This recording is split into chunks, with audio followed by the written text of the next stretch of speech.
जय हिंद साथियों, आप सब लोगों का स्वागत है हमारे YouTube channel next level coach में। जैसा कि आपको इंफॉर्मेशंस मिल गई थी पोस्ट के माध्यम से, कल आपने देखा था, आपको जितने लोग चैनल को सब्सक्राइब किए हुए हैं उन लोगों ने देखा था कि आज हमारी प्राचीन भारतीय इतिहास में सिंधु घाटी सभ्यता और वैदिक संस्कृति से संबंधित जो भी प्रश्न हैं, चाहे वो यूपी ट्रिपल एस सी पेट के प्रोस्पेक्टिव से देखा जाए या किसी भी अन्य कॉम्पिटिटिव एग्जाम्स की बात करें, उससे संबंधित प्रश्नों की श्रृंखला को लेकर के शुरुआत करने जा रहा हूं मैं अपने इस YouTube channel next level coach, जिसमें लगभग अप्रॉक्सीमेटली बात की जाए पिछले 3 वर्ष पहले आपकी क्लासेस इस पर मिल रही थी, लेकिन 3 वर्षों के दौरान मैं फिर से आपको इसी चैनल पर मिलूंगा और आपकी आगे क्लासेस लगातार मिलती रहेंगी जितना पॉसिबल हो पाए, क्योंकि मेरा एक चैनल और है डिग्री विद बाथम के नाम से, जिसमें बीए और एमए की क्लासेस चलेंगी। बीए के भी क्लासेस चल रही हैं। तो आप सभी लोगों का जो पेट का एग्जाम होगा, पेट के एग्जाम को देखते हुए मैं पूरी थ्योरी क्लास को नहीं कवर कराऊंगा इसमें केवल आपका इम्पोर्टेंट क्वेश्चंस जिसकी पॉसिबिलिटीज बन सकती है एग्जाम में आने की, जो महत्वपूर्ण होंगे हमारे लिए, और उस क्वेश्चंस को देखते हुए वहां पर जो इम्पोर्टेंट फैक्ट्स होंगे उन सभी चीज़ों पर बात करूंगा। तो आज का जो हमारा लेक्चर रहेगा वो मतलब क्वेश्चन आपका रहेगा, क्वेश्चन लेक्चर जो रहेगा वो सिंधु घाटी सभ्यता और वैदिक संस्कृति से महत्वपूर्ण क्वेश्चनों की श्रृंखला आपके लिए है। इसमें लगभग 40 प्रश्न हैं। अगर आप इन प्रश्नों को देख लेते हैं तो इससे ही काफ़ी ज़्यादा क्वेश्चन आपको, अगर कोई भी क्वेश्चन आता है तो आपको यहाँ से देखने को मिल सकता है। तो आइए क्लास को कंटिन्यू करते हैं बिना किसी देरी को किए हुए, और आप सभी लोग लगातार कंटिन्यू बने रहिएगा। इस बार की इससे पहले नॉर्मल बोर्ड पे क्लासेस हो रही थी, कुछ थोड़ा सा इशूज आ गए थे, मेडिकल इशूज रहे, क्लासेस बंद हो गए थे, लेकिन अब आप सभी लोगों के लिए डिजिटल बोर्ड, बाकी कैमरा व्यवस्था कर दी गई है। अब जितना हो पाएगा आपका पॉसिबिलिटी कंटिन्यू क्लासेस चलती रहेंगी, क्योंकि अभी थ्योरी क्लासेस पॉसिबल नहीं हो पाएंगे इस सेशन में, टाइम कम होगा, तो इम्पोर्टेंट बात केवल क्वेश्चंस के बेसिस पर ही करते जाएंगे। तो क्लास को हम आज कंटिन्यू करते हैं। सबसे पहले हम देखेंगे सिंधु घाटी सभ्यता और वैदिक संस्कृति से आने वाले जो महत्वपूर्ण प्रश्न होंगे जो हमको देखने को मिल सकते हैं, चाहे वो यूपी ट्रिपल एस सी पेट की बात करें, लेखपाल की बात करें, वीडियो की बात करें, रेलवे, एसएससी, आरओआरओ, पीसीएस, इस तरह की। ऐसा नहीं कि हाँ लेवल केवल पेट का नाम लिखा हुआ है तो पेट के लेवल तक ही बात होगी, अन्य पॉइंट्स पर भी बात की जाएगी जिससे प्रश्न देखने को मिल सकते हैं। तो क्लास को कंटिन्यू करते हैं हम। जैसा कि आप देख पा रहे हैं, पहला प्रश्न लिखा हुआ है, किसने हड़प्पा व मोहनजोदड़ो को एक विस्तृत साम्राज्य की जुड़वा राजधानी कहा है? क्या कहा है? जुड़वा राजधानी। किसने हड़प्पा और मोहनजोदड़ो को एक विस्तृत राजधानी के रूप में परिभाषित किया है या कहा है? तो ये क्वेश्चन काफी इंपॉर्टेंट है, इसलिए मैंने इसमें इंक्लूड किया है। ऑप्शन है John Marshall, Alexander Cunningham, Piggott महोदय और दयाराम साहनी। तो यहाँ पर जो सही क्वेश्चन आपका आंसर होगा ये होगा, पिगट महोदय ने मोहनजोदड़ो और हड़प्पा को जुड़वा राजधानी कहा है। यहाँ पर जॉन मार्शल की अगर बात करें तो जॉन मार्शल के बारे में थोड़ा सा हम देख लेते हैं। जॉन मार्शल हड़प्पा सभ्यता से संबंधित एक क्वेश्चन आपको देखने को मिलेगा कि हड़प्पा सभ्यता किसके नेतृत्व में खुदाई की गई है, हड़प्पा सभ्यता की खुदाई किसके नेतृत्व में की गई? तो वहां पर आपका क्वेश्चन जो आएगा ऑप्शन में होगा जॉन मार्शल। तो 1921 में जब हड़प्पा सभ्यता की खुदाई की गई थी, खुदाई किसके द्वारा की गई थी? तो दयाराम साहनी के द्वारा, दयाराम साहनी के द्वारा की गई थी। और किसके नेतृत्व में की गई थी? तो ये नेतृत्व की बात की जाए तो ये नेतृत्व में की गई थी, जॉन मार्शल के नेतृत्व में की गई थी, जॉन मार्शल के नेतृत्व में, ध्यान रखेंगे। अलेक्जेंडर कनिंघम की बात करें तो अलेक्जेंडर कनिंघम को पुरातत्व विभाग का जनक कहा जाता है। ये इंपॉर्टेंट पॉइंट्स को ध्यान रखेंगे कि अलेक्जेंडर को क्या कहा जाता है? पुरातत्व विभाग का जनक कहा जाता है। और दयाराम साहनी की बात मैंने बताया कि 1921 में इनके द्वारा हड़प्पा सभ्यता की खोज की गई थी, और ये किसके नेतृत्व में की गई थी? तो ये सर जॉन मार्शल, जो उस समय पुरातत्व विभाग के महानिदेशक थे, इनके नेतृत्व में हुआ था। अगला क्वेश्चन देखते हैं। क्वेश्चन नंबर 2 कह रहा है कि हड़प्पा सभ्यता की खोज निम्नलिखित में से किसके नेतृत्व में की गई थी। वही जैसा मैंने बताया, तो क्या ध्यान रखेंगे, अगर ये क्वेश्चन पूछा जाता है डायरेक्ट कि हड़प्पा सभ्यता की खोज किसके द्वारा की गई, तब तो ऑप्शन में आप लगाएंगे दयाराम साहनी का। अगर ये कह दिया जाए कि किसके नेतृत्व में की गई या किसके निर्देशन में की गई, तो क्वेश्चन का सही आंसर आपका देखने को मिलेगा सर जॉन मार्शल। आपका ये आंसर सही होगा। तो हमारा जो सही आंसर हो जाएगा sir John Marshall. Alexander Cunningham के बारे में बात कर ही ली है।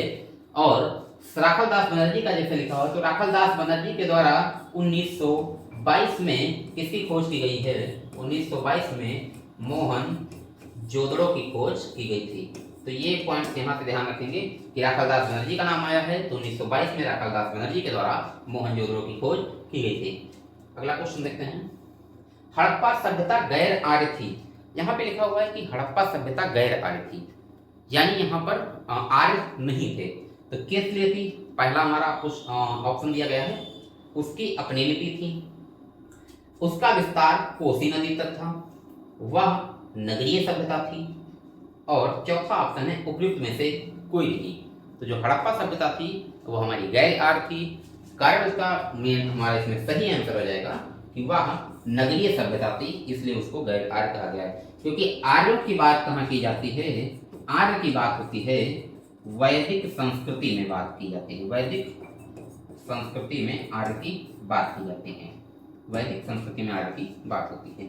तो इसलिए यह एक प्रकार की नगरीय सभ्यता थी। और वैदिक संस्कृति देखने को कैसी मिलती है, जो वैदिक संस्कृति है वो हमारी ग्रामीण सभ्यता थी। वैदिक संस्कृति वो कैसी सभ्यता थी, ग्रामीण सभ्यता थी। और आर्यों के बारे में जानकारी यहाँ पर हमको देखने को मिलती है। इसलिए हमारा सही ऑप्शन नंबर सी या सा वह नगरीय सभ्यता थी।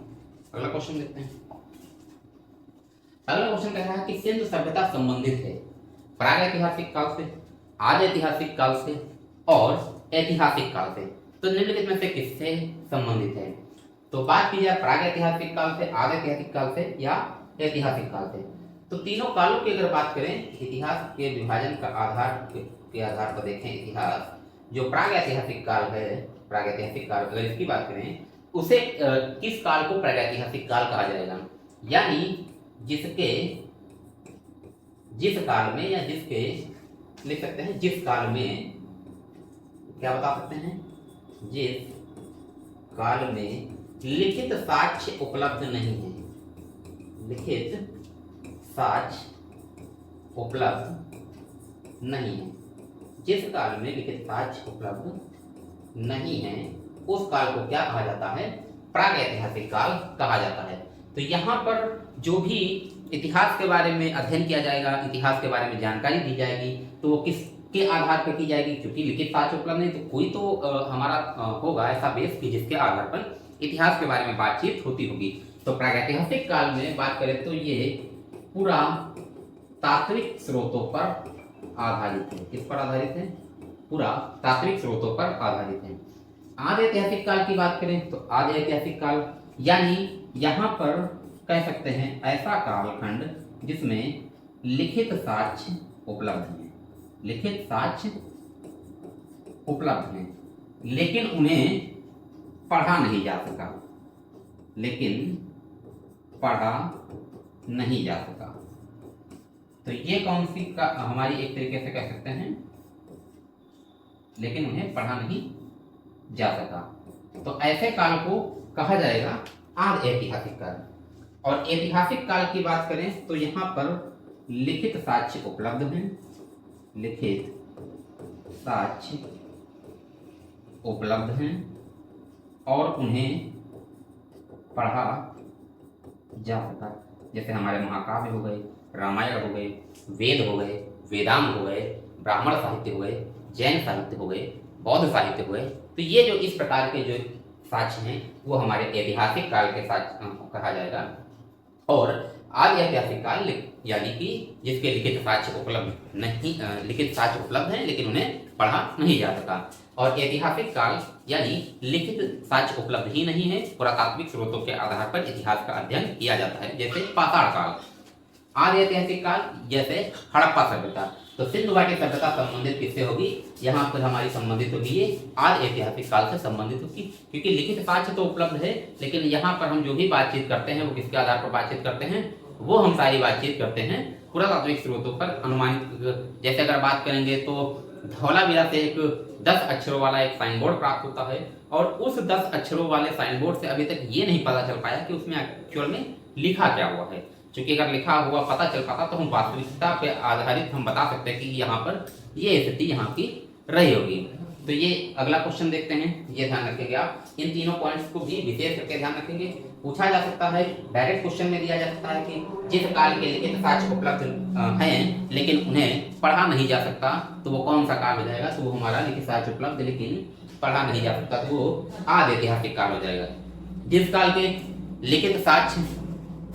लिखित साक्ष्य उपलब्ध ही नहीं है उस काल को प्रागैतिहासिक काल कहा जाएगा, और जिसके लिखित साक्ष्य उपलब्ध हैं साथ ही साथ उन्हें पढ़ा जा सका, वो कौन सा काल हो जाएगा? वो हमारा ऐतिहासिक काल हो जाएगा। तो इन चीजों को ध्यान रखेंगे इसमें। अगला क्वेश्चन देखते हैं। अगला क्वेश्चन कह रहा है कि सिंधु घाटी सभ्यता का कौन सा स्थल 3 भागों में विभाजित था?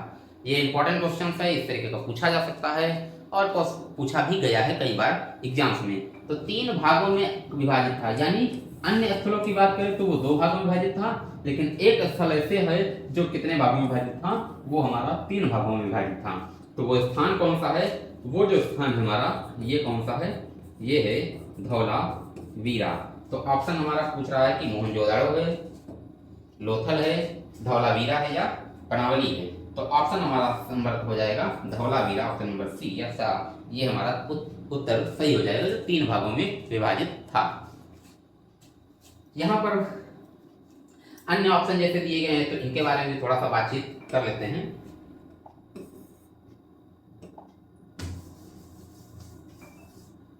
जैसे मोहनजोदड़ो की बात की जाए तो यहाँ से क्या क्या साक्ष्य प्राप्त हुए हैं?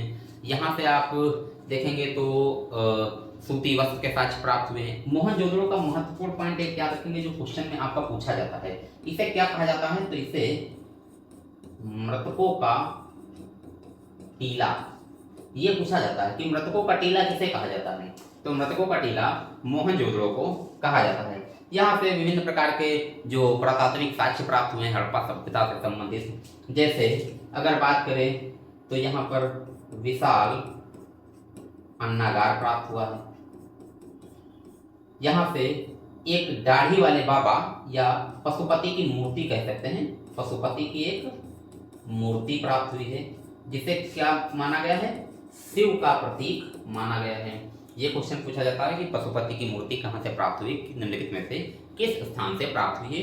तो हमारा जो सही आंसर हो जाएगा वो हो जाएगा मोहनजोदड़ो।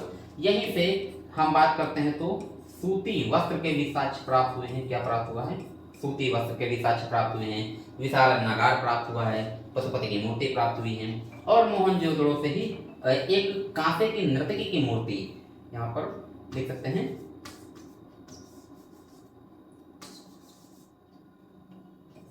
कांसे की नर्तकी की मूर्ति प्राप्त हुई। तो ये इस प्रकार के अन्य साक्ष्य भी हमारे मोहनजोदड़ो से प्राप्त हुए हैं। लोथल की बात करें तो लोथल एक प्रमुख बंदरगाह था, ये चीज को ध्यान रखेंगे। यहाँ से पूछा जाता है लोथल के बारे में, लोथल एक प्रमुख बंदरगाह था। तो हमारा जो सही ऑप्शन हो जाएगा वो ऑप्शन हमारा सी हो जाएगा इसके प्रोस्पेक्टिव में, क्वेश्चन नंबर 5 के। ये मैंने एक्स्ट्रा बता दिया यहाँ पे, चूंकि मैंने पहले ही थंबनेल आप देख पा रहे हैं कि इसका जो लगा हुआ था उसमें लिखा हुआ था कि हम क्वेश्चंस के साथ साथ कॉन्सेप्ट क्लास को करते हुए चलेंगे, उसके जो अदर फैक्ट्स होंगे उसको भी हम कंटिन्यू इसमें देखते रहेंगे। तो ये क्वेश्चन आप देख सकते हैं, इतने पॉइंट इसमें इंपॉर्टेंट हैं। अगला क्वेश्चन देखते हैं कि निम्नलिखित पशुओं में से किस एक का सिंधु घाटी सभ्यता से प्राप्त मोहरों और टेराकोटा कलाकृतियों में निरूपण नहीं हुआ है? यानी जो सिंधु घाटी सभ्यता से जो मोहर प्राप्त हुई है उसमें से कौन से जानवर की जो चित्र नहीं प्राप्त हुए हैं? तो यहाँ पर हाथी, गैंडा, गाय और बाघ पूछ रहा है कि किसका जो प्राप्त नहीं हुआ है। तो अगर हम बात करें तो हाथी का मिलता है, गैंडे का मिलता है, बाघ का मिलता है, गाय का यहाँ पर हमको कोई ऐसा साक्ष्य प्राप्त होने वाला नहीं मिलता है। तो ये ऑप्शन हमारा ऑप्शन नंबर 7 या सी सही हो जाएगा। आगे देखते हैं, हड़प्पा लिपि के बड़े आकार के 10 चिन्हों वाला एक शिलालेख निम्नलिखित में से किस स्थान से प्राप्त हुआ है। क्योंकि ये काफ़ी ज़्यादा महत्वपूर्ण पॉइंट क्वेश्चन हो सकता है, जो पूछा जा सकता है कि हड़प्पा लिपि के 10 अक्षरों वाला या 10 चिन्हों वाला एक शिलालेख प्राप्त हुआ है, वो किस स्थान से प्राप्त हुआ है। तो ये हमारा प्राप्त हुआ है आपका धौलावीरा, बनवाली, कालीबंगा या लोथल। तो कहाँ से प्राप्त हुआ है, तो ये प्राप्त हुआ है हमारा धौलावीरा से प्राप्त हुआ है। यहाँ पर कुछ चीज़ें और लिखी हुई हैं, जैसे धौलावीरा में एक पॉइंट और ध्यान रखेंगे कि एक महत्वपूर्ण पॉइंट है, सबसे उन्नत जल प्रणाली, उन्नत जल प्रणाली की बात की जाए, उन्नत जल प्रणाली की अगर बात की जाए तो वो सिंधु घाटी सभ्यता में हमको कहाँ से देखने को मिलती है, तो वो धौलावीरा से देखने को मिलती है। विशेषता क्या है यहाँ पर इसकी, जो उन्नत जल प्रणाली है, यहाँ पर लकड़ी की नालियां, लकड़ी की नालियां देखने को मिलेंगी। तो अगर आपसे क्वेश्चन में पूछ लिया जाए कि निम्नलिखित में से हड़प्पा सभ्यता के किस स्थान से लकड़ी की नालियों के साक्ष्य प्राप्त होते हैं, तब हमारा कौन सा हो जाएगा, ऑप्शन धौलावीरा हो जाएगा। या क्वेश्चन पूछ लिया जाए कि सबसे उन्नत जल प्रणाली का प्रबंधन जो देखने को मिलता है वो किस स्थान से देखने को मिलता है, वो धौलावीरा से ही देखने को मिलता है। बनवाली की बात की जाए, बनावली की बात की जाए, यहाँ पर बनावली होना चाहिए, बाई मिस्टेक हो गया है, बनवाली लिख दिया। तो बनावली की अगर बात की जाए तो यहाँ से ये हमारा कहाँ पड़ता है, ये हमारा हरियाणा में देखने को मिलता है। ये कहाँ पड़ता है हमारा, हरियाणा। और यहाँ से क्या प्राप्त हुआ है, तो अब दो चीजें आती हैं, एक तो राखी गढ़ी वाला आता है, मिट्टी का जुते हुए खेत के साक्ष्य वाला क्वेश्चन भी एक आता है जो कंफ्यूज करता है। दो चीजें इसमें हमको देखने को मिलती है, एक तो क्वेश्चन देखने को मिलता है राखी गढ़ी वाला और दूसरा यहाँ पर बनावली वाला। तो इसमें से कंफ्यूजन ये होता है, एक आता है मिट्टी के हल का साक्ष्य और दूसरा क्वेश्चन आता है जुते हुए खेत का साक्ष्य। तो कैसे याद रखेंगे इसके लिए, जैसे यहाँ हरियाणा लिखा हुआ है, अब हरियाणा की बात करें तो हरियाणा से सटा हुआ कौन सा है, पंजाब। हरियाणा की अगर बात करें तो वहां पर ज्यादातर चीजें क्या होती हैं, वहां पर खेती बाड़ी के मामले में देखें तो ज्यादा काफी उन्नत कृषि यंत्र देखने को मिलते हैं। हम आज के प्रोस्पेक्टिव में भी देखें तो हरियाणा में या पंजाब में अगर भारत में कृषि यंत्रों की बात देखें तो चाहे ट्रैक्टर हो या अन्य मशीनरी जो है किसके पास उन्नत किस्म के देखने को मिल पा रहे हैं, देखने को मिलते हैं, तो हमको पंजाब क्षेत्र में या हरियाणा क्षेत्र में देखने को मिलते हैं।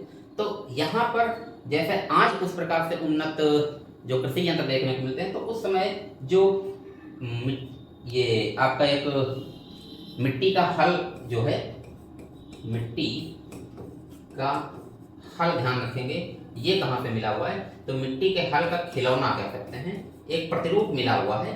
तो वो किसके आधार पर याद रखेंगे कि बनवाली और राखी गढ़ी दोनों सबसे ज्यादा कंफ्यूज करता है कि कहाँ से क्या मिला हुआ है। तो इस चीज को ध्यान रखने के लिए हम क्या याद रख सकते हैं कि हरियाणा आज भी उन्नत है, पंजाब आज भी कृषि यंत्रों में देखते हैं, हमको टीवी में देखते हैं या वीडियोस में देखते हैं, वहाँ विभिन्न प्रकार के यंत्र विशेष करके विशेष महत्व देखने को मिलता है। तो उसी तरीके से जो कृषि का यंत्र एक तरीके से हल जो है वो उसी क्षेत्र से रिलेट करके हम याद रख सकते हैं ताकि कंफ्यूजन ना हो।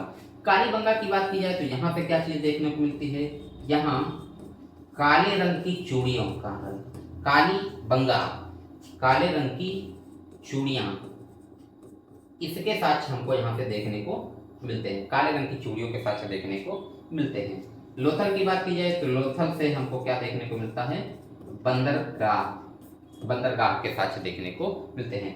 और लोथल से ही याद रखेंगे यहाँ पर इसे डाक यार्ड कहा जाता है, डाक यार्ड, डाक यार्ड यानी जहाँ पर जहाजों की मरम्मत होती है, मतलब इस जगह पर जो जहाज थे, चूंकि बंदरगाह था तो कहीं जहाज आएगा, कुछ गड़बड़ी होगी तो उसकी मरम्मत भी तो होगी, तो यहाँ पर हम कह सकते हैं जहाजों की मरम्मत का स्थान, जहाजों की मरम्मत का स्थान, ये क्या था, ये था डाक यार्ड। तो ये पॉइंट भी हम याद रखेंगे। सिर्फ यही नहीं है कि हड़प्पा सभ्यता के 10 चिन्हों वाला शिलालेख अगर कहाँ से मिला है तो हमारा धौलावीरा से मिला है। धौलावीरा से अगला पॉइंट क्या याद रखेंगे कि उन्नत जल प्रणाली के साक्ष्य देखने को मिलते हैं, और अगला दूसरा पॉइंट याद रखेंगे कि लकड़ी की नालियां भी यहाँ से हमको देखने को मिलती हैं। दूसरा जो हमारा बनावली लिखा है तो उससे क्या देखने को मिलता है, इंपॉर्टेंट पॉइंट है, हरियाणा में पड़ता है ये मिट्टी के हल का खिलौना। याद कैसे रखेंगे, हरियाणा और पंजाब की बात याद रखेंगे तो हम ध्यान रखेंगे माइंडसेट में कि वहाँ पर कृषि यंत्र अधिक महत्वपूर्ण देखने को मिलते हैं। उसी आधार पर हल यहाँ एक कृषि यंत्र के तौर पर वो हम सही कर सकते हैं। काली गंगा से काले रंग की चूड़ियों के साक्ष्य मिलते हैं, और लोथल बंदरगाह, डाकयार्ड, और आगे हम बात करते रहेंगे लोथल वगैरह जो भी आएगा, जैसे चावल के साक्ष्य भी यहाँ से देखने को मिलते हैं, युगल समाधान भी देखने को लोथल से मिलेगा।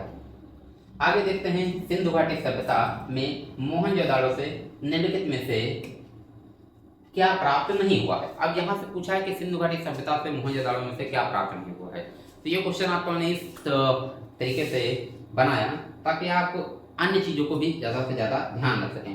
जैसे पहला है नर्तकी की मूर्ति, दूसरा है पुजारी की मूर्ति, तीसरा है समाधान R37 और चौथा है सूती वस्त्र। तो अभी हमने देख लिया है मोहनजोदाड़ो से क्या क्या प्राप्त हुआ।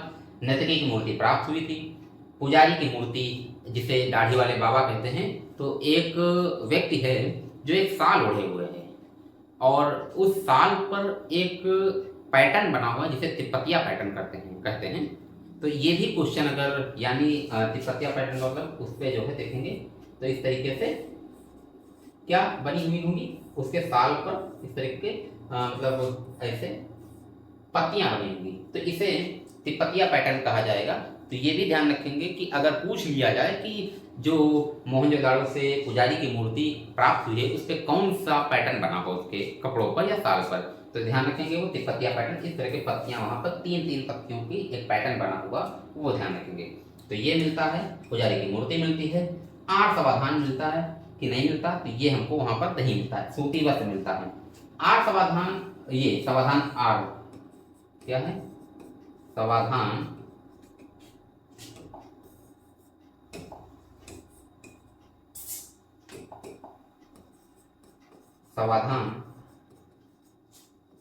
R37 की बात करें, समाधान R37 ये कहां से मिलता है, ये हमको मिलता है हड़प्पा से देखने को मिलता है। तो R37 समाधान जो है ये पूछ लिया जाए कहां से देखने को मिलता है, तो ये हड़प्पा से देखने को मिलता है।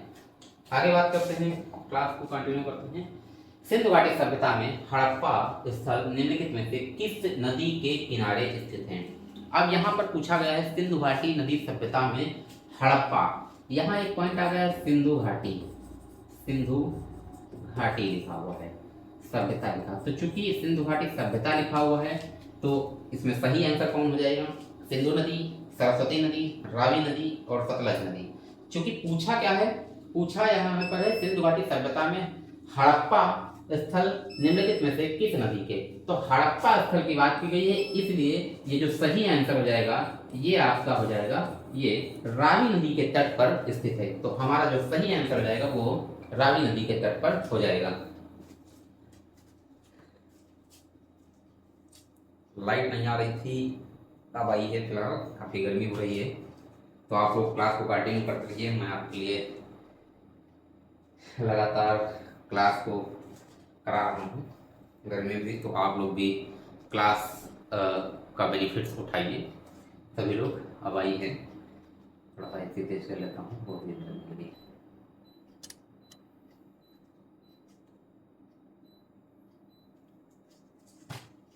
तो चलिए क्लास को कंटिन्यू करते हैं, क्योंकि काफ़ी देर से लाइट नहीं थी और इतनी देर से गर्मी में क्लास आती चल रही थी, तो आप लोग भी पढ़ते रहिए सही तरीके से, क्योंकि मैं अगर गर्मी में पढ़ा रहा हूँ तो आप भी पढ़ सकते हैं। अगला क्वेश्चन देखते हैं, सिंधु घाटी सभ्यता से संबंधित कौन सा स्थल उत्तर प्रदेश में स्थित नहीं है, हुलास, आलमगीरपुर, तेसलपुर और मांडी। चूंकि अगर हम देखते हैं तो अधिकतर सिंधु घाटी सभ्यता में हम जब चौहद्दी की बात करते हैं, चार इसकी बात करते हैं, उत्तर में अगर बात करें और इधर पूरब में बात करें और पश्चिम में बात करें, शॉर्ट में मैंने लिख दिया है समझ जाइए, और दक्षिण में बात करें, तो इसकी चौहद्दी की अगर बात करें सिंधु घाटी सभ्यता की, तो हमको देखने को अलग अलग स्थान मिलते हैं, जिसमें उत्तर प्रदेश की अगर बात करें तो सबसे पहले उत्तर प्रदेश, यहाँ पर चौहद्दी को हम देख रहे हैं, तो एक बार देख लेते हैं इसका कि जो उत्तर में है वो स्थान कौन सा है, वो स्थान है मांदा, और ये किस नदी के, ये कहाँ पर है, तो ये मैं शॉर्ट में जेके लिख देता हूँ, यानी जम्मू कश्मीर में मौजूद है। किस नदी के किनारे मौजूद है, तो याद रखेंगे ये चिनाब नदी के किनारे स्थित है। फिर पूरब की बात की जाए तो पूरब में एक स्थान पड़ता है आलमगीरपुर, आलमगीरपुर। और आलमगीरपुर ये किस नदी के किनारे स्थित है, तो याद रखेंगे हिंडन नदी के किनारे स्थित है। कहाँ पर, हिंडन नदी के किनारे स्थित है आलमगीरपुर। तो ये कहाँ पे पड़ेगा आलमगीरपुर, ये हमारा उत्तर प्रदेश में पड़ेगा। तो ये चौहद्दी को भी इंपॉर्टेंट पॉइंट्स को भी ध्यान रखेंगे। इधर आ जाते हैं, अगर हम पश्चिम की बात कर लेते हैं, पश्चिम में क्या पड़ेगा, तो पश्चिम में एक स्थान पड़ेगा सुतका गेडोर, सुतका गेडोर। ये किस नदी के किनारे है, तो ये दास नदी के किनारे। कहाँ पर,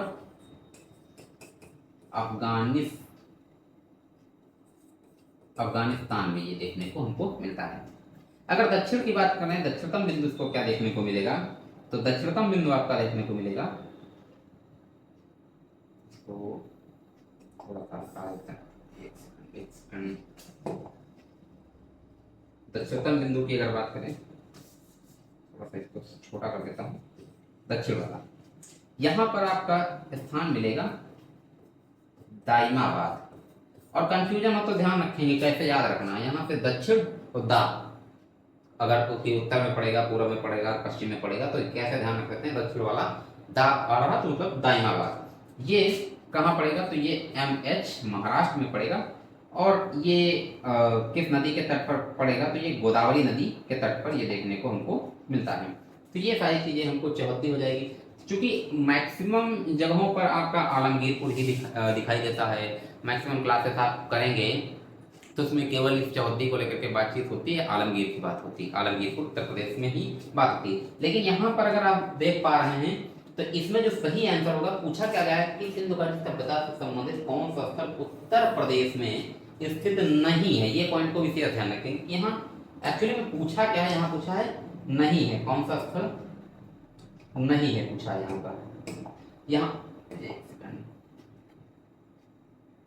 यहाँ पर पूछा है कौन सा स्थल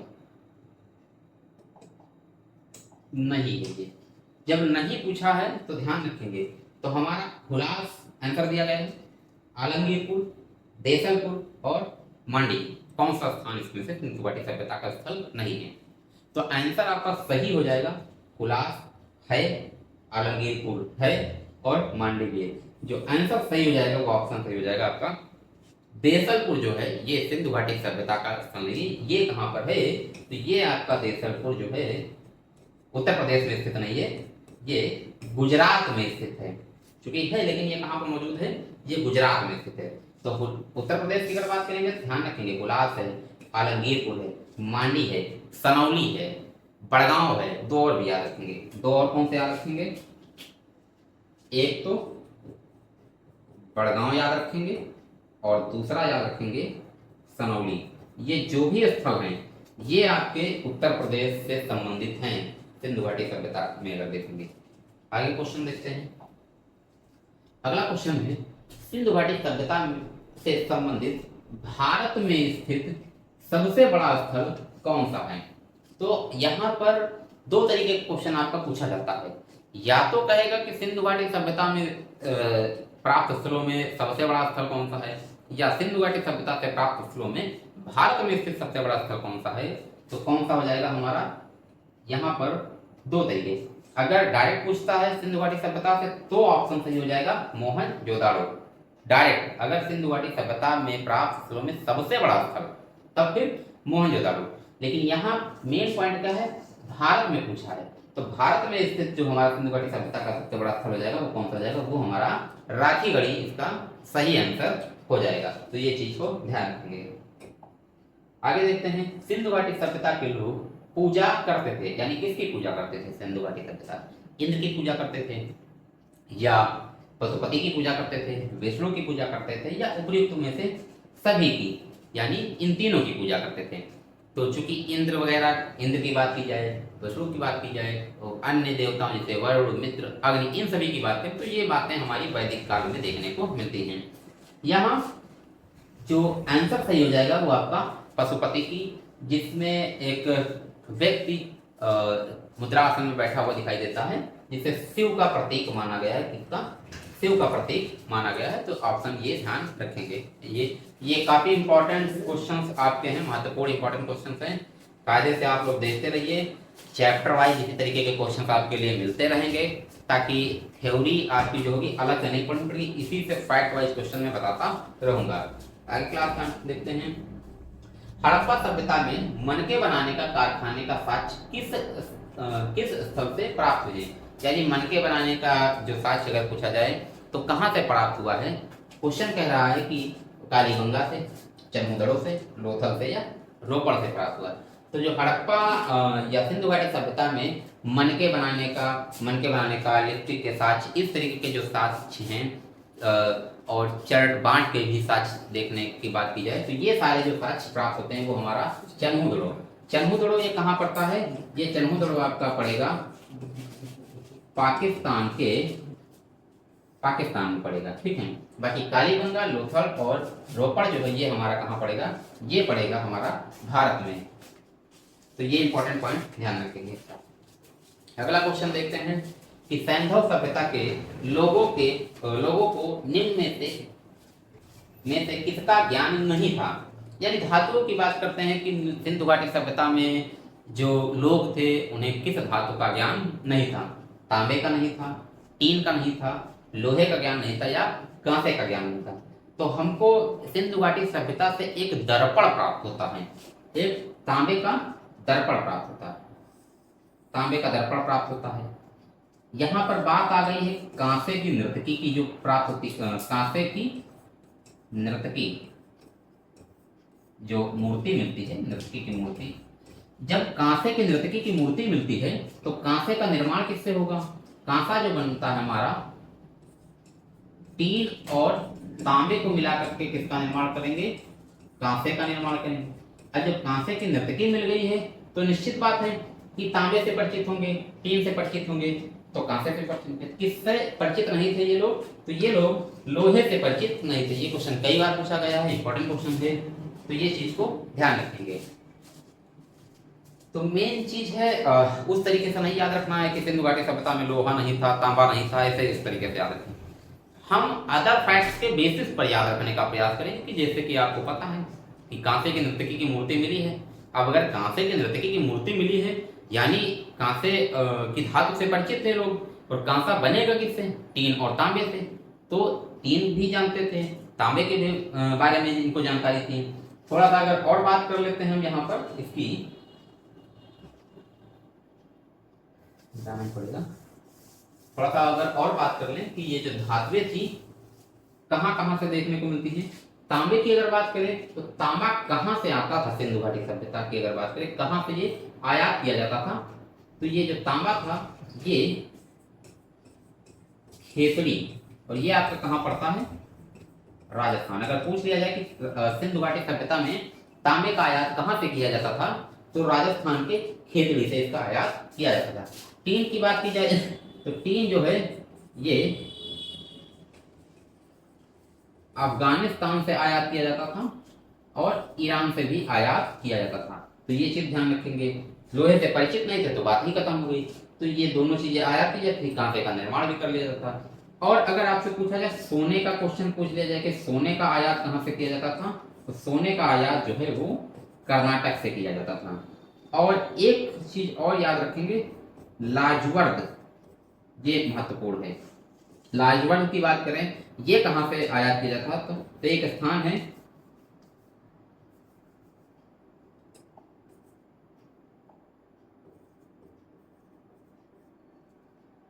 बदख्शां करके शायद है स्थान, अफगानिस्तान में आपका पड़ेगा अगर ऐसा कुछ क्वेश्चन।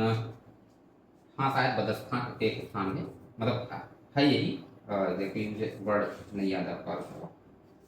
अरे यार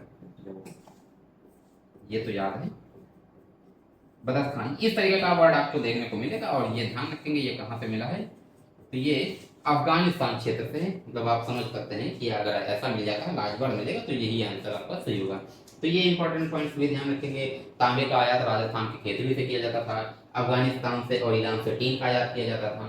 सोने की बात करते हैं तो कर्नाटक से और लाजवर्त बदस्तान जो स्थान है वो अफगानिस्तान में पड़ता है, वहां से आयात किया जाता था। तो एक्स्ट्रा पॉइंट भी ध्यान रखेंगे।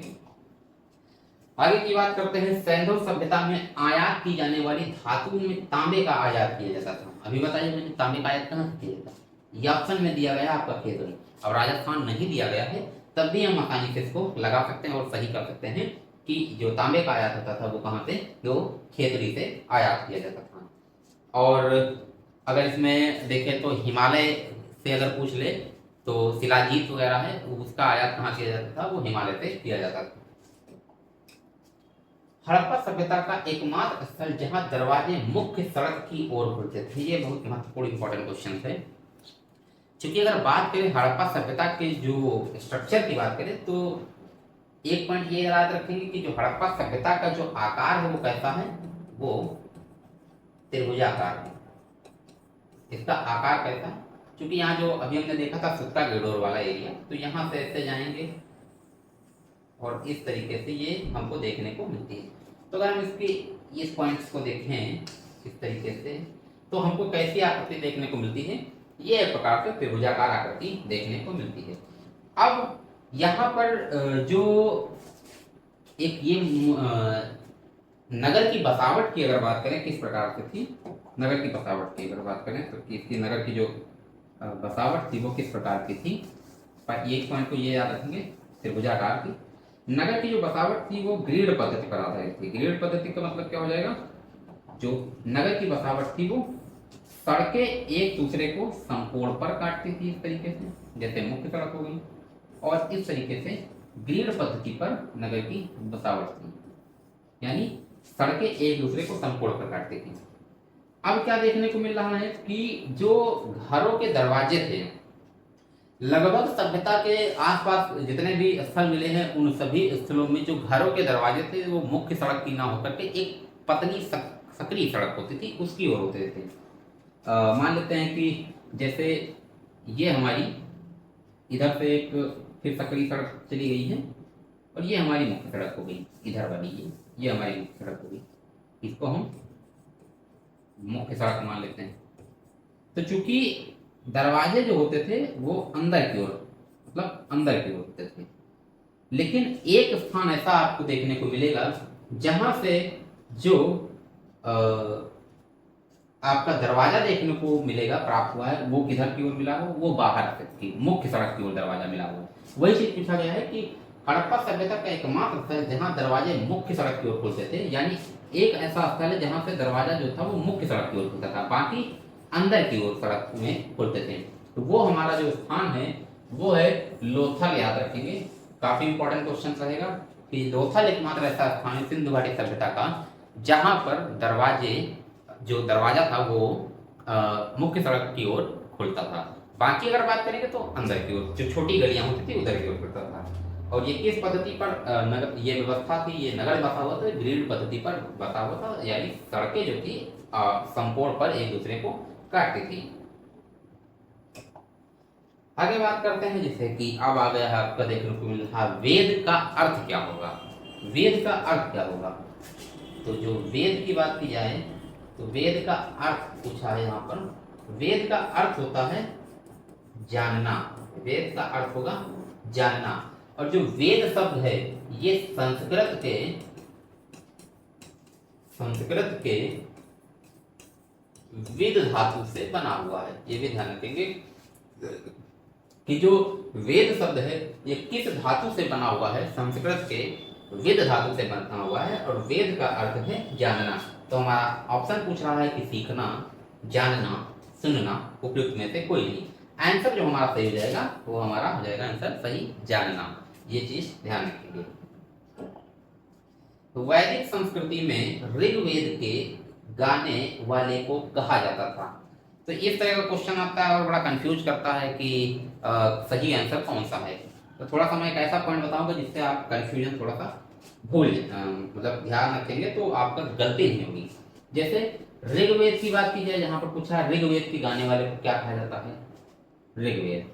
तो ऋग्वेद के गाने वाले को उद्गाता कहा जाता है, होता कहा जाता है, अर्धवर्णिय कहा जाता है, या इनमें से कोई नहीं ऑप्शन दिया गया है। तो ऋग्वेद के गाने वाले को क्या कहा जाता है? होत कहा जाता है। अब उद्गाता और अध्वर्यु, इसमें कंफ्यूजन होता है थोड़ा सा कि कौन सा सामवेद से संबंधित होगा, कौन सा यजुर्वेद से संबंधित होगा, ये चीज देखने को मिलती है। तो कैसे याद रखेंगे? यहाँ पर वर्ड आप देख रहे हैं गाता, गाता मतलब गाने वाला, ठीक है, क्योंकि यहाँ भी गाने वाले की बात आई है, लेकिन इस गाता शब्द से याद रखेंगे गाने वाला, मतलब गाने वाला। अब क्या गाएगा? तो हम मान लेंगे वो क्या गाएगा, वो संगीत गाएगा। और संगीत का वेद किसे कहा जाता है? वो कहा जाता है सामवेद को, जिसमें 7 स्वरों की उत्पत्ति का वेद भी माना जाता है। 7 स्वरों की जो उत्पत्ति हुई है उसका वेद भी किसे माना जाता है? 7 स्वरों की उत्पत्ति का वेद माना जाता है सामवेद को। तो इसमें जो कंफ्यूजन होता है हमारा कि उद्गाता होगा, होत्र होगा, अध्वर्यु होगा, तो आप कैसे याद रखेंगे? मैं थोड़ा सा बता दे रहा हूँ, आप ट्रिक्स के तौर पर याद रखें। यहाँ पर गाता आया, अब गाता आया यानी गाएगा, अब संगीत गाएगा, क्या गाएगा? वो संगीत गाएगा। और संगीत की बात आ गई है तो संगीत का वेद किसे कहा जाता है? सामवेद को कहा जाता है। और सामवेद से याद रखेंगे 7 स्वरों की जो उत्पत्ति किससे हुई, ये क्वेश्चन पे आपसे पूछा जाता है। तो वो फिर आगे देखते हैं। होत्र का तो आप ध्यान रख सकते हैं, ऋग्वेद है। आगे बात करते हैं जैसे अध्वर्यु, यू लिखा, यू मतलब स्टार्टिंग करेंगे यजुर्वेद, यहां से यजुर्वेद, तो ये वर्ड आ गया लास्ट में, इस शब्द से यजुर्वेद अगर देखेंगे तब भी याद रख सकते हैं। तो कंफ्यूजन ना हो उसके लिए आपको मैं बता रहा हूँ किस तरीके से याद रखेंगे। मैक्सिमम यहाँ पे कंफ्यूजन मिलता है, देखना भूल जाते हैं, कंफ्यूज होते हैं कि ये था कि वो था, ये तो मान लो रट लिए, लेकिन इन दोनों में कंफ्यूजन हो जाता है। तो जैसे आप गाता देखेंगे पीछे, बस समझ लेंगे संगीत गाएगा, संगीत गाने की बात मतलब संगीत का वेद, और संगीत का वेद मतलब यानी सामवेद। फिर अगला जो यहाँ पर अध्वर्यु लिखा मिलेगा, यू मतलब यजुर्वेद, लास्ट वाले शब्द से हम पकड़ लेंगे और हमारा ये सही हो जाएगा, एक आंसर इजीली सही हो जाएगा, जो गलत हो सकता था। आगे देखते हैं निम्न में से किस वेद में सर्वप्रथम गन्ने एवं चांदी का उल्लेख मिलता है? तो किस वेद में सर्वप्रथम गन्ने एवं चांदी का उल्लेख देखने को मिलता है? तो ये आपका देखने को मिलेगा सामवेद में, अथर्ववेद में, यजुर्वेद में या ऋग्वेद में, किसमें देखने को मिलता है? तो गन्ने एवं चांदी का सर्वप्रथम उल्लेख देखने को मिलता है, ये अथर्ववेद में मिलता है। अथर्ववेद की अगर बात की जाए तो इसमें याद रखेंगे इसका एकमात्र ब्राह्मण ग्रंथ है, ये क्वेश्चन पूछा जाता है, एकमात्र ब्राह्मण ग्रंथ है जिसका नाम क्या है? जिसका नाम है गोपथ, इसका नाम है गोपथ। अब थोड़ा सा यहाँ चारों वेद जो लिखे हुए हैं तो थोड़ा सा इनके बारे में हल्का फुल्का चर्चा कर लेते हैं, जो क्वेश्चन पूछे जाते हैं उसकी बात कर लेते हैं। जैसे कि सबसे पहले अगर हम ऋग्वेद की बात करें, इसकी नीचे से देखते हैं तो ऋग्वेद में कितने मंडल हैं? यहाँ पर 10 मंडल हैं, 1028 सूक्त हैं, 1028 सूक्त हैं और 10,580 ऋचाएं हैं। यहाँ पर 10,580 और किसी किसी किताब में कुछ अलग भी देखने को आपको मिलता है, तो ये चीज ध्यान रखेंगे। इसके गाने वाले को कहते हैं, अभी बताया मैंने, ध्यान रखेंगे ऋग्वेद में इसके गाने वाले को होत्र कहते हैं। इसमें इंपॉर्टेंट पॉइंट जो क्वेश्चन ऋग्वेद से पूछा जाता है आपका, एक चीज ये ध्यान रखेंगे, ऋग्वेद वाले में ही अगर बात करें तो ऋग्वेद के तीसरे मंडल को भी ध्यान रखेंगे। तीसरा मंडल है ऋग्वेद का, जो तीसरा मंडल इसमें किसका वर्णन है? इसमें विश्वामित्र के द्वारा, विश्वामित्र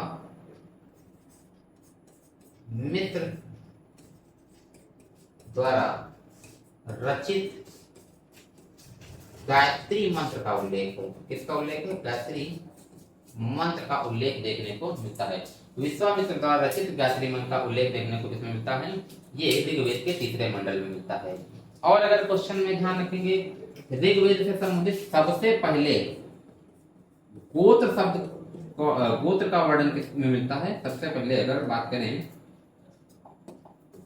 गोत्र की बात करें, सबसे पहले गोत्र के बारे में जानकारी कहाँ मिलती है? वो भी हमको किससे देखने को मिलती है? वो ऋग्वेद से देखने को मिलती है। इसी ऋग्वेद से अगला पॉइंट ध्यान रख सकते हैं कि ऋग्वेद के 10वें मंडल जो पूछा जाता है, काफी ज्यादा।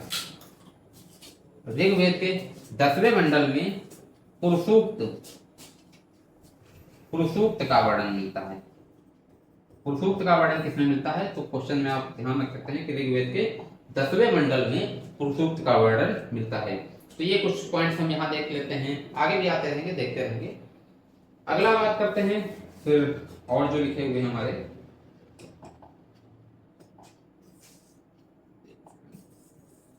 आगे देख लेते हैं।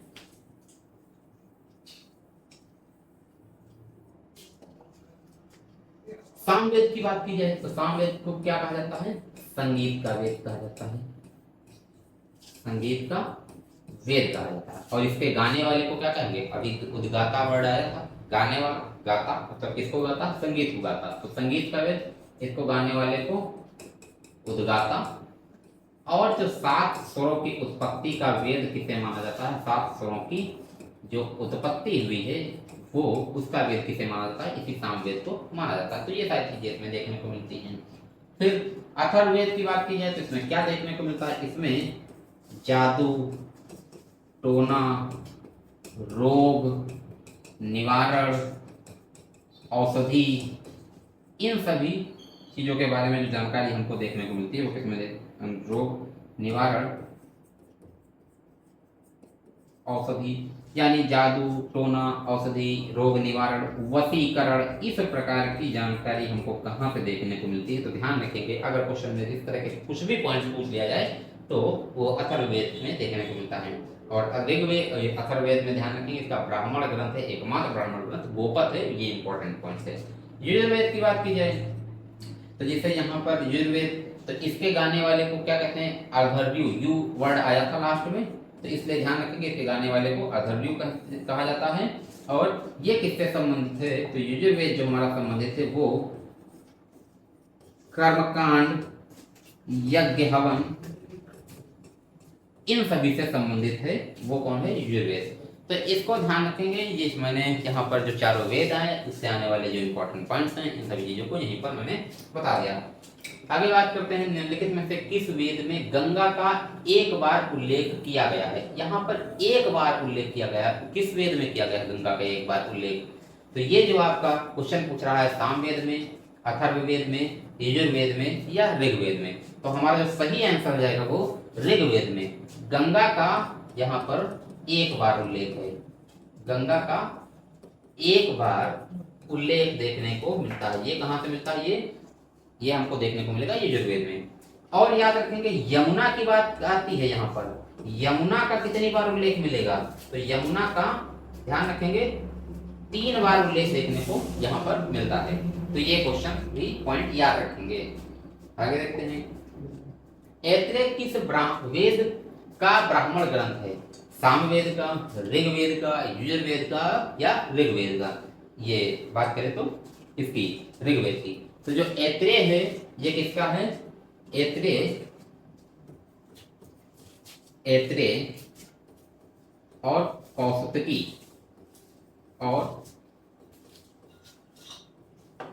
कौसतकी, ये जो दोनों ब्राह्मण ग्रंथ हैं वो किसके ब्राह्मण ग्रंथ हैं? वो आपके ऋग्वेद के ब्राह्मण ग्रंथ हैं। तो इस चीज को विशेष करके ध्यान रखेंगे। आगे देखते हैं, गंधर्व वेद निम्नलिखित में से किसका एक उपवेद है? तो जो गंधर्व वेद है ये निम्नलिखित में से किसका एक उपवेद है? सामवेद का, अथर्ववेद का, यजुर्वेद का या ऋग्वेद का? गंधर्व वेद जो है ये सामवेद का उपवेद है। ये ध्यान रखेंगे, सामवेद का ये उपवेद होगा। कौन सा? वो गंधर्व वेद। अगला क्वेश्चन देखते हैं, निम्न में से किस वेद में सभा और समिति को प्रजापति की 2 पुत्रियां कहा गया है? ये कई बार क्वेश्चन पूछा है, ये काफी ज्यादा इंपॉर्टेंस है। किसे सभा और समिति को प्रजापति की 2 पुत्रियां कहा गया है या उसका उल्लेख हमको देखने को मिलता है? सामवेद में, अथर्ववेद में, यजुर्वेद में या ऋग्वेद में? तो ये जो सही आंसर हो जाएगा, ऋग्वेद में सभा और समिति को प्रजापति की 2 पुत्रियां कहा गया है। जो सभा थी वो क्या थी? एक बार जरा सा थोड़ा सा देख लेते हैं। सभा क्या थी? ये एक प्रकार से कुलीन वर्ग की संस्था थी। कुलीन वर्ग की संस्था या समूह कह सकते हैं। मतलब इसमें जो थोड़ा सा पुरोहित वर्ग, उच्च वर्ग रहता था, वो होता था, वो सभा में होता था। समिति की बात करें तो जो समिति थी इसमें आम लोगों की सभा होती थी, आम लोग होते थे। तो ये पॉइंट्स को भी ध्यान रखेंगे। आगे क्वेश्चन देखते हैं। निम्नलिखित में से किस वेद को भारतीय संगीत का जनक कहा जाता है? अभी मैंने बता दिया है किस वेद को भारतीय संगीत का जनक कहा जाता है, तो वो सामवेद को भारतीय संगीत का जनक कहा जाता है। अगला क्वेश्चन देखते हैं। निम्नलिखित में से किस वेद का एकमात्र ब्राह्मण ग्रंथ, अभी अभी मैंने बताया था कि किस वेद का एकमात्र ब्राह्मण ग्रंथ है। ऑप्शन में पूछा है सामवेद, अथर्ववेद, यजुर्वेद और ऋग्वेद। तो आपका सही आंसर हो जाएगा अथर्ववेद। जो लोग अगर अभी जस्ट जुड़े होंगे तो इससे शुरुआत की क्लास देख लें, वहां पर मैंने इसके बारे में एक्स्ट्रा इंफॉर्मेशन दे दी है, आपको एक प्रैक्टिस सेट के तरीके से तुरंत देख सकते हैं। यहाँ पर देख पा रहे हैं मांडुक्योपनिषद में से किस वेद संबंधित है।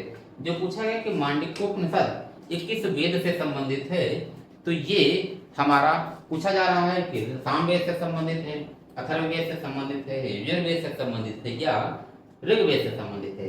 तो चाहे मांडुक्योपनिषद को मांडुक्योपनिषद या एक आता है मुंडकोपनिषद, एक आता है मुंडकोपनिषद और तीसरा याद रखेंगे प्रश्नोपनिषद।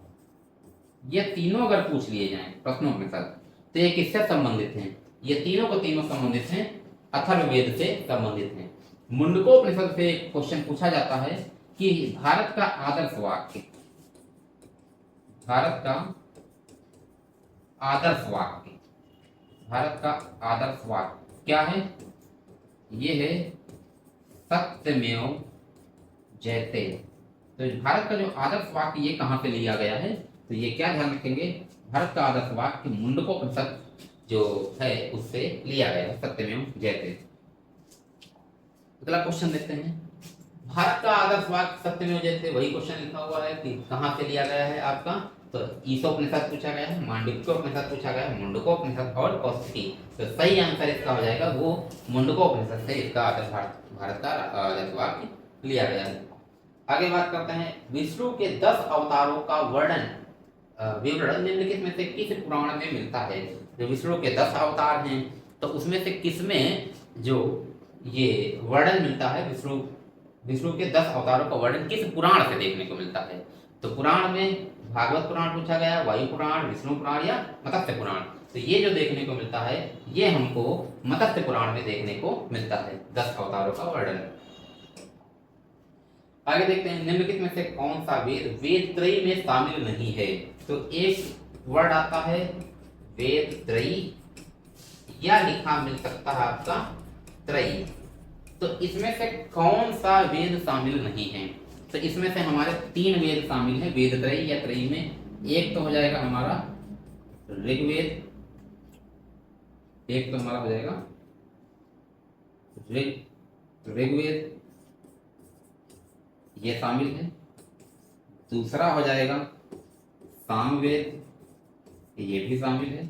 और तीसरा हो जाएगा यजुर्वेद, ये भी शामिल है। और जो शामिल नहीं है वो कौन सा है? वो हो जाएगा हमारा अथर्ववेद, ये इसमें शामिल नहीं है। तो ऑप्शन वही पूछा गया है, कौन सा शामिल नहीं है पूछा गया है, तो आंसर सही हो जाएगा अथर्ववेद, इसका सही आंसर हो जाएगा। अगला क्वेश्चन देखते हैं। निम्नलिखित में से कौन सी नदी वैदिक काल में सबसे पवित्र मानी जाती है? ये क्वेश्चन इंपॉर्टेंट है, पूछा जा सकता है, फुल पॉसिबिलिटीज हो सकती है इस तरीके के क्वेश्चंस की। अब वैदिक काल की बात आई है, सिंधु नदी, गंगा नदी, नदीत्मा या यमुना नदी। अगर आप पढ़ेंगे तो इससे थोड़ा सा डिफरेंट आपको नजर आ रहा होगा। अगर आप रटा रटाया क्वेश्चन जिस तरीके का आप चाहते होंगे वैसा यहाँ पर आपको कुछ अलग ही नजर आ रहा होगा। यहाँ वैदिक काल की बात आई है तो कई लोगों को लग सकता है कि सिंधु घाटी की बात आती है या सिंधु नदी की बात आती है, हो सकता है वो हो।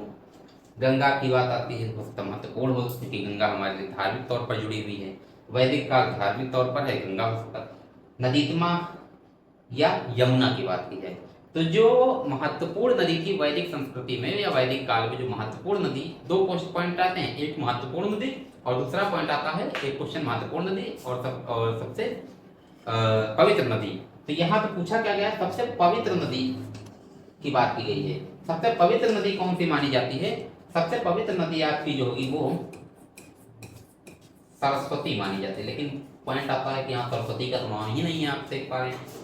तो सरस्वती का ही अन्य नाम है नदीतमा, मातेतमा, ये इसके अन्य उपनाम भी हैं। इसलिए ऑप्शन में जो रखा गया है वो रखा गया है वो नदीतमा रखा गया है।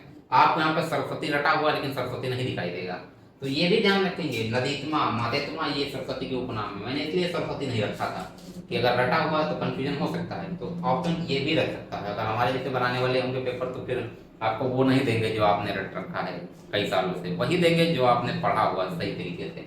तो इस तरह के क्वेश्चन देखने को मिल सकता है। यम नचिकेता संवाद, ये क्वेश्चन थोड़ा सा टाइप करने में गड़बड़ हो गया है, हमें पता है। ये किस में मिलता है इसको अगले दिन देख लेंगे।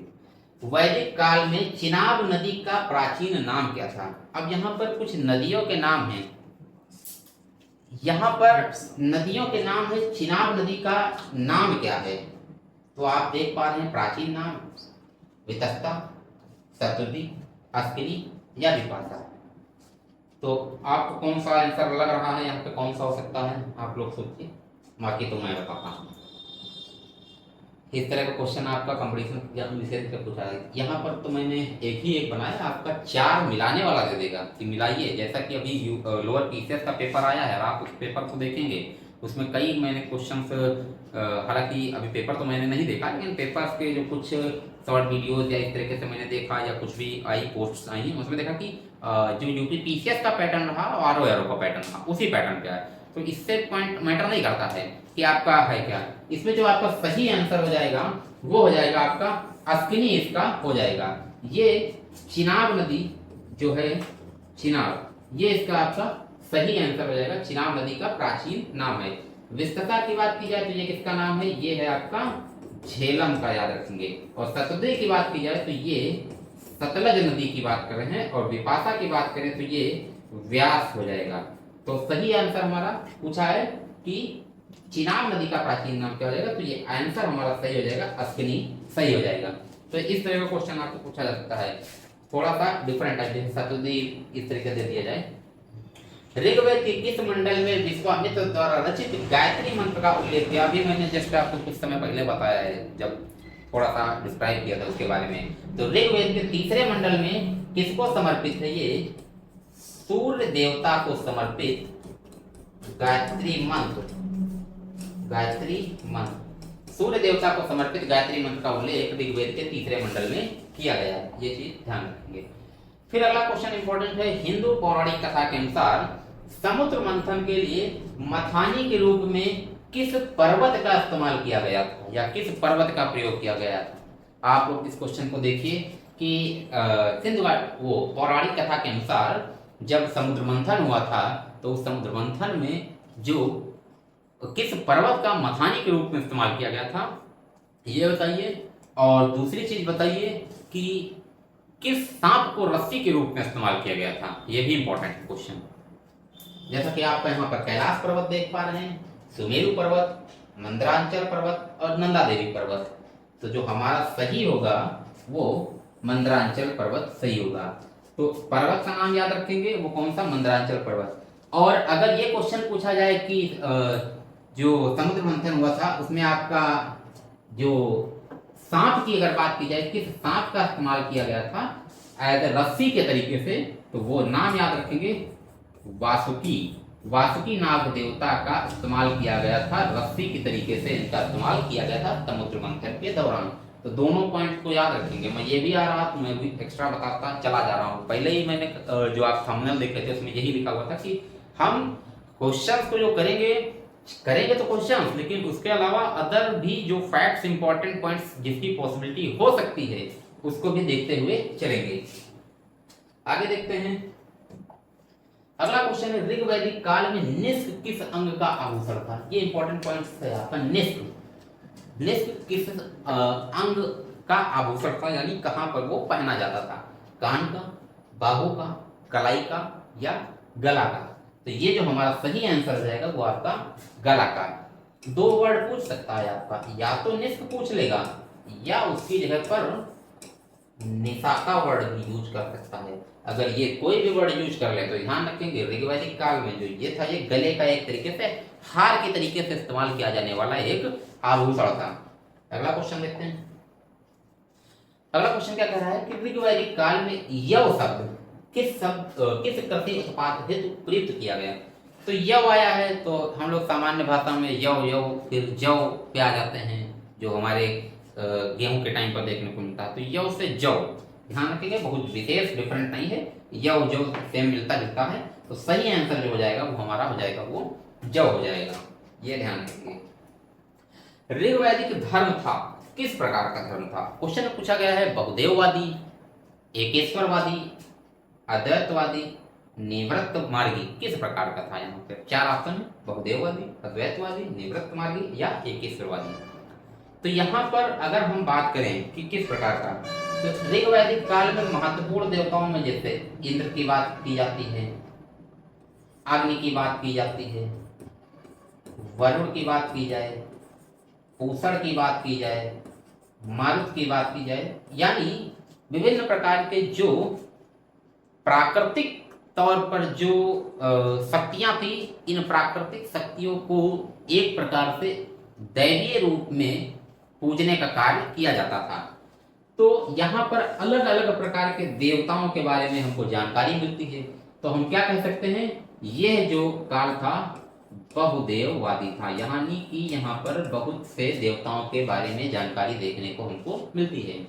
अगर क्वेश्चन में पूछ लिया जाए कि ऋग्वैदिक काल में या वैदिक काल में महत्वपूर्ण देवता कौन से थे ऋग्वैदिक काल में, तो आपके महत्वपूर्ण देवता जो देखने को मिलेंगे वो इंद्र थे, क्योंकि इंद्र के 250 से ज्यादा यहाँ पर श्लोक देखने को मिलते हैं। दूसरे नंबर पर अग्नि की बात आती है, तो यहाँ पर ये 200 इनके मंत्र देखने को मिलते हैं, इसलिए अग्नि हो जाएंगे। तो ये चीज को ध्यान रखेंगे। इंद्र से संबंधित और भी प्रश्न पूछा जाता है, जैसे युद्ध का देवता पूछा जा सकता है, पुरंदर अर्थात किला तोड़ने वाला किसे कहा गया है, तो वो इंद्र को कहा गया है। ये भी पॉइंट्स को ध्यान रखेंगे। तो ये इस तरीके के पॉइंट्स को भी आप चाहे तो नोट भी कर लीजिए, इसका जो भी क्वेश्चंस कराए गए हैं। और कंटिन्यू इसी वे में हम क्वेश्चंस को आगे कंटिन्यू करते रहेंगे चैप्टर वाइज, ताकि कम टाइम में बेहतर परफॉर्मेंस आपकी हो सके। ऋग्वेद में सर्वाधिक संख्या में मंत्र संबंधित है। अभी मैंने बताया कि ऋग्वेद में सर्वाधिक संख्या में जो संबंधित है मंत्र किसके देखने को मिलते हैं, वो यहाँ पर अगर देखें, अब जैसे अग्नि से पूछा गया, वरुण से पूछा गया, विष्णु से और यम से, यहाँ पर इंद्र की बात नहीं है। अब किसका नाम आ जाएगा, अब हो जाएगा सही आंसर हमारा अग्नि से संबंधित है, क्योंकि अग्नि के 200 मिलते हैं और इंद्र के 250 मिलते हैं। अगर इंद्र दिया गया होता तब ऑप्शन आपका सही जो है वो इंद्र होता। ठीक है, आगे देखते हैं। महाभारत मूलतः किस रूप में जानी जाती है, ये इंपॉर्टेंट क्वेश्चन है। महाभारत की बात करें तो मूलतः किस रूप में जानी जाती है। महाभारत पूछा है भागवत गीता के रूप में, या भारत या संहिता या सप्तसाहस्री संहिता के रूप में। तो यहाँ से 2-3 पॉइंट्स को ध्यान रखेंगे। एक्चुअली में जो सही आंसर है ये हमारा है, ये जय संहिता। तो जब महाभारत में अगर बात करें, जब 8800 श्लोक थे, 8800 श्लोक थे, तब इसे क्या कहा जाता था, तब इसे जय संहिता कहा जाता था, जय संहिता कहा जाता था। और जब इसमें 24,000 श्लोक हो गए, 24,000 श्लोक हो गए, तब इसे क्या कहा जाने लगा, तब इसे भारत कहा जाने लगा। और जब 1 लाख श्लोक इसमें हो गए, तब इसे क्या कहा जाने लगा,